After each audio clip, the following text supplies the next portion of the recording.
আমাদের বাড়িতে লক্ষ্মী পুজো বছরে দুবার করে এই লক্ষ্মী পুজোটা হয়ে থাকে। আর এই লক্ষ্মী পুজোর যাবতীয় যে আয়োজন করে থাকেন আমার শাশুড়ি মা। অত্যন্ত নিষ্ঠা ভরেই এই পুজোটা হয় আমাদের বাড়িতে।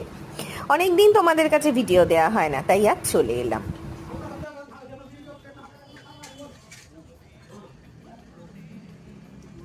বাড়িতে পুজো হলে দেখবে এই আলপনা দেওয়া, ধুনো দেওয়া, শঙ্খধ্বনি, তারপরে তোমার এই যে পুজোর এনভায়রনমেন্টটা, এটা কিন্তু একটা অদ্ভুত মনে শান্তি দেয়।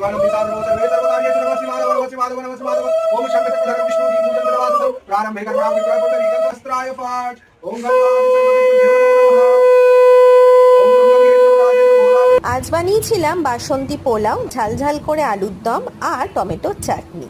আজকের ব্লগটা এখানেই শেষ।